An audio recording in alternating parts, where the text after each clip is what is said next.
Influencers are misunderstood creatures. Can't take myself seriously when I say that. There is a lot of intrigue and mystery surrounding the influencer. Myself, as one of these mythical beasts, creatures, whatever you want to call us, just don't call us influencers. I am all about openness and transparency, and also just feeding your curiosity. So I thought I would do another spin on the your assumptions about me thing, and do your assumptions about influencers, and try and answer any questions that you have, or confirm or deny your assumptions. I am but one person, and I will be mostly drawing from my own personal experience or the experiences of people who I know in this industry, but without naming any names. Obviously, with the internet and social media as big as it is, and the amount of influencers, online content creators out there, so many, there are all of these different like niches and bubbles, so I cannot possibly speak to all of it. Even myself, as somebody who is in the industry, I am like fascinated sometimes and just watching from afar like, what the fuck? But I also have some insider knowledge which I am happy to share. Before we dive into your assumptions, if you haven't already, please do subscribe and hit that notification bell. My name is Hannah, and I make new videos on this channel every week about culture, books, productivity, and my career, which is influencing you. We're gonna get into that. So I asked on Instagram for your assumptions about influencers, and oh boy, you did not hold back. I love it. And I selected a few of them, not just a few, a lot of them, and we are going to get into it now. Some of my answers will be more in depth, others will just be as simple like yes or no. They all have managers. I think this might be a running theme with a lot of these assumptions, but it's just some do, some don't. Management usually comes when you get to a certain level in your career, but that level isn't like numerical. It's not like when you hit this many subscribers or your income is X amount. For me, it was actually just about like getting help, managing my inbox and managing brand deals and negotiating for me and being able to say no to things, because I found it really hard to say no, but having somebody else be the bad guy who says no is great. So yes, some do, some don't, and this isn't the question, but a lot of people have really bad experiences with management. I personally feel very lucky that I am in a good spot and like happy with my management, because oh boy, I have heard some horror stories. You get recognized a lot. Well, not anymore now that we're all stuck indoors, although who knows what the situation will be when this video comes out. I would say pre-COVID, on an average week going out and about, I could be recognized anywhere from 0 times to maybe 3 times. It really depends on where I'm going and how busy it is. So that's me at my size, but for others it will be very different. Uncertain future. Yeah, I go a lot more into my thoughts and fears around the future of YouTube and the future of like a career on YouTube in some of my past videos. So check them out if you want a deep dive into my anxieties around the uncertain future. They are different if you met them in person. Potentially. I like to think that I would be really similar in person. Like, you wouldn't meet me in person and just go, what the hell, those two people, Hannah in videos and Hannah in real life, they make no sense together. I would hope that they should make sense together, but they're not going to be exactly the same person, because like right now I am filming something that I am intending to go online for lots of people to see. However, if you just see me wandering around in public, like I might not be prepared to be like front facing and like talking to a stranger or talking to somebody who has seen my videos. So if you do ever feel that like an influencer wasn't the same in real life as they are online, you've got no idea of like what was happening that day, or like what is going on in their head that day. Because for me, like if I'm out in public, there's like all sorts going on of like what I'm up to that day, what like immediate deadlines have I got, am I stressed, is there something going on in my personal life that day, like who knows. So all of those things will impact how I'm acting, whereas when I'm filming, I know that I like switch on that certain part of me and like leave all of that other stuff behind. But all in all, I would say I'm pretty similar. If anything, I think I'd be more shy if you meet me in real life, because I also just get uncomfortable and I'm just like, I don't know what to say, hello.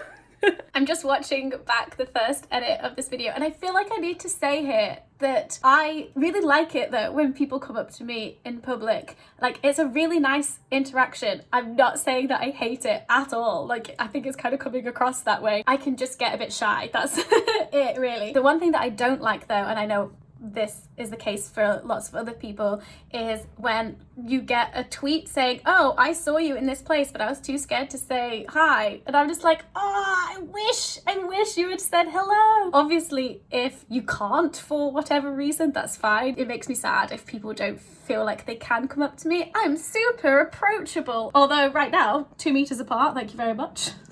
Ooh, this is a good one. Love capitalism, often superficial, live in a fantasy world / internet bubble.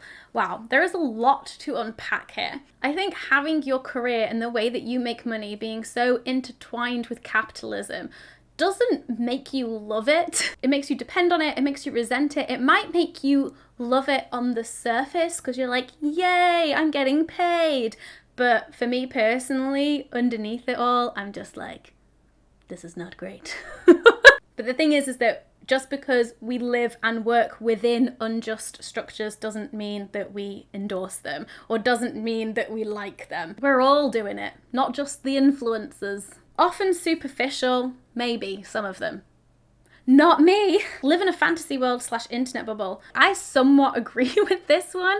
Me and my mates from uni who are not internet influencer bubble people at all did like a pub quiz together, and my round was the internet round, and it was like 10 what I thought were simple questions about internet culture, and they all failed. So I thought that they would know more about memes than I originally thought. So I guess that's the internet bubble that I live in. I thought that everyone knew like the weird internet YouTube trivia that I knew, but apparently not. They're upper middle class and have financial support from wealthy families. This assumption came up a lot, and I do think it is a valid assumption. Whilst obviously there are people from all different social and economic backgrounds on YouTube, a lot of the times the ones that make it to the top, or just the majority in general, do come from a middle class background, me included. I wouldn't say I'm upper middle class by any means, but definitely like very comfortably middle class. My dad is a university professor and my mum is a social worker. I took a gap year, I went to university, I did all of the things that middle class children do. And I'll be the first to admit, whilst I'm not financially supported by my parents right now, my parents paid for my rent and gave me an allowance whilst I was at university, and they gave me money towards the deposit for my flat. Not all of the deposit, not even the majority of the deposit, but they did give me some of that money. And there are a lot of other people on YouTube in a similar position to me. There are some who are much, much wealthier than me on YouTube and others who aren't. Again, it really varies, but I actually would agree with the assumption about the majority being from a middle class background. And even just with the startup costs of maybe they had their own computer or had their own camera. So those two things applied to me. I had a digital like photo camera that did my parents get me it for my birthday? Maybe, I don't know, it was like 10 years ago. But it also did video, and then I also had my own laptop, which my parents got me for my birthday one year. So that's not a position that a lot of people were in. And also to connect it to being able to make YouTube videos, I made videos whilst I was at uni as like a hobby. It was just something fun that I did. I was able to do that because I didn't have to work all of those extra hours. I did also have a part-time job whilst I was at uni, but it was only like a few hours a week. But because my parents gave me an allowance, because they paid my rent, I didn't need to spend all of that time that I was spending on making YouTube videos working a part-time job. And then YouTube actually started earning me like a part-time jobby wage. So yeah, definitely very lucky to have had like my parents' emotional and financial support. Dating them can feel intrusive. I think this really depends on the relationship. I would hope that in any relationship, whether you're dating an influencer or not, you have conversations about boundaries, about what you're comfortable being shared online and not shared online, because most people have social media accounts, but you might find yourself in a relationship with someone who doesn't like social media for whatever reason. So I would hope that in every relationship, everyone is comfortable with the amount that other people know about their relationship. With me and Dan, he is not online at all, and anytime I post anything or say anything about him online, I'm always asking for his permission. Mostly, he doesn't care because he doesn't see it. I could actually say whatever I wanted about him right now and he would have no idea, but I respect his privacy. Your poor, struggling artists. I mean, this kind of goes against the financial support and middle class background, but that is the reality for some other influencers, is that they're not wealthy, and it is a poor, struggling artist kind of cliched stereotype. If anything, I would say the reality for most is somewhere in between. They earn more than people who would work the 9 to 5. I don't like this assumption just because it's so vague. You could have someone working 9 to 5 who earns £20,000 a year, or someone working 9 to 5 who is earning in the 6 figures. And the same goes for an influencer. What are we measuring it against? I think there's a lot of lucrative potential in building a following online and monetizing that, and you might get to a certain salary faster than some of your peers, but there's just still a huge variety. There's a lot of questions about money, obviously, but I love talking about money. So influencers don't use most of the freebies they are gifted. This is an interesting one because there's lots of different systems in which things are gifted. Some influencers will have a PO box, and that address is just public, and brands will just send stuff to it, and the influencer may or may not go one day and get their PO box and see everything that is in there, and they may not have asked for any of it, may not want any of it, use any of it, but for some PRs, that is a way of getting your product in front of Zoella or whatever. For me, I hate unsolicited gifts. And I've said this to my mum before, and she was just like, oh, you're so ungrateful because you're getting all of this free stuff. But the way that I see it is that it's not free. Brands are sending that for something in return. There is an obligation there. There is an assumed thing that I will do for them in return for receiving that free gift. Nothing is free in capitalism. So I really don't like receiving unsolicited gifts. It feels manipulative.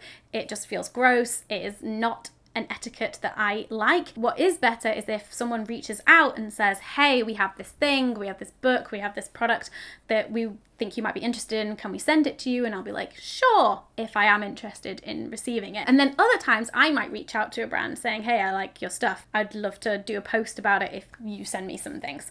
But this policy does not always work. I still get to my home address sometimes a lot of shit that I do not want. And it might not be shit, it's just this is not for me, but someone else might want it. And in fact, under this chair, oh no, where is it? I've got a few drawers in my bathroom that have some gifted things that I don't need or use. And then this box is also full of stuff that has been gifted that I'm oh, that's not for me, but other people might want them. And at some point I give them to my friends. Wait, is that a hand cream? Oh, but it's hemp. I don't know if I care about that, but in these trying times, I need hand cream. It says for ultra dry hands, so actually I might keep that, because washing your hands all the time makes them dry. Influencer friends of mine every so often will do re-gifting things. It's come over and please go over all of these things that I've been gifted and take them away to happier homes and then donate what's left over. Oh wow, I just looked back at the question, haven't even answered it. I've just talked about the etiquette of gifting. So if I post about anything that I've been gifted, I use it. Or if it's a book that I've been gifted, maybe I've not read it yet, but I just posted about it because I'm excited to read it and want to thank the publisher for sending it to me. So yeah, it's a bit hit and miss. Every influencer will have different rules and policy around what they do about gifted items. They find ways to make their hobbies part of their work. I feel exposed. So for one, doing YouTube was my hobby and then made it as part of my work. And then a couple of years ago when I started dating Dan, and he was like really into video games, then he got me really into playing Civ 6. And so then naturally I started streaming on Twitch because I was like, how do I make this hobby of mine part of my job? And therefore I can justify it because it will mean that I'm being productive. I think this is more of an issue of like social media culture and that constant need to perform. And I think that people who have a following online are especially prone to being sucked into that we can never have anything that is like for ourselves or private. Like everything has to be a performance, everything has to be documented. And yeah, I feel like I'm a victim of that. I feel like I also like perpetuate it. It makes me feel icky, but then also doing something just for me, then it's not productive. I'm just like, yeah, fully in that cycle. It's not great. Brands approach them, they don't need to reach out. Again, a little bit of a mix. I think where I'm at, brands reach out to me mostly through my manager, but I would say like micro influencers absolutely are reaching out to brands. If you're interested in how any of that works, my friend Yasmin, who makes YouTube videos and posts on Instagram, and I think she calls herself a micro influencer, but she did a whole video recently about how she makes money and how she gets in touch with brands and through like lots of different apps and stuff. And I'll leave that video in the description if you're interested in checking that out. Work-life balance is hard for them since so many aspects of their lives are work. Yes, I think this ties into the thing of turning our hobbies into work as well. For me, I would say actually I have a really good work-life balance and I'm really able to stop working in the evenings and weekends for the most part. However, even if I physically stop working, the thing that's actually hard to switch off is just the thinking about work. I think other people can relate to that as well, whether they're like an influencer, freelancer, or they work a 9 to 5. If you can 100% switch off from your job when you stop working, count yourself lucky. Amazing. Amazing. Get sent stuff for free that they could afford to buy themselves. Yes, probably. One of the things that annoyed me when I first started to gain a following online and brands had just started reaching out to me was that as soon as I was earning money, I then was being offered things for free. And this isn't just an influencer problem, this is just celebrity culture as a whole. As soon as you get to a position where you are well known enough, successful enough, that you have your own income and you can pay for things out of your own pocket, suddenly everyone's like, here, have this shit for free, like please promote our products, we want like the world to see you wearing our brand. Yeah, it made me realize like what was going on with celebrity culture, because it was like going on in influencer marketing as well. I was like, oh, this is fucked. But that's what brands want. Brands are like, oh, we need people who have a large platform to be seen using our products. And so they send them out to people with large platforms, and it is very likely that people with large platforms also will have a good income where they can afford those things. And I don't have a solution for this, but I would agree it feels icky. Attention seeking. Yes, this one applies to me 100%.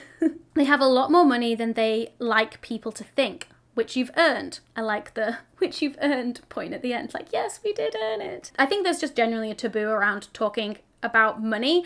And I think especially when you earn money off having a lot of people who watch you or follow you, I do think that there can be like feelings of guilt there of how much you might earn. But for some people, like they actually don't really earn as much as others think. I don't think I screenshotted it, but I think there was another assumption that was like influencers earn less than people think. And I think both are true. I think influencers earn more than you think, and I think they also earn less than you think. And it just goes back to the whole like huge spectrum of different salaries. One thing that I forgot to mention here that I think is really important to note is that the amount of revenue that an influencer makes, or anyone makes who is like freelancing and running their own business, is not the money that they then get personally to spend and live on. There are a lot of costs that come with running a business and being freelance. For instance, for myself, I pay an editor, I have an assistant, I pay an accountant,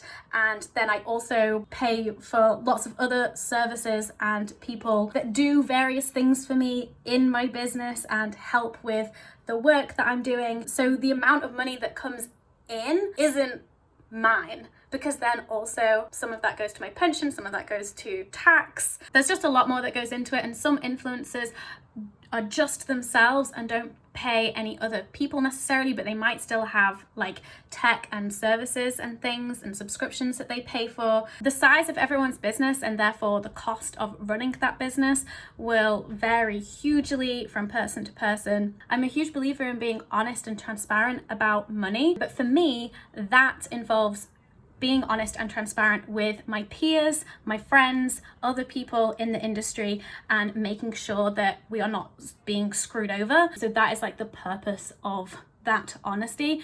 But to be honest, I don't feel like I have to share those numbers online, in the same way that I don't believe that anyone really has to share what their salary is and like blast it out to the internet. But I am honest and transparent about that with people who are in my industry. If you are another influencer and you know, like work in the industry and you meet me and you want to have an honest chat about money, I'm absolutely happy to talk numbers with you. So yeah, there you go. That was just some more thoughts that I wanted to add. There were so many questions and I filmed for over an hour, so I'm actually going to be splitting this video into 2 parts. So this is the end of part 1. Thank you so much for all of your questions. Make sure to like, comment, and subscribe. And I will see you next week for part 2 of your assumptions about influencers. Yeah!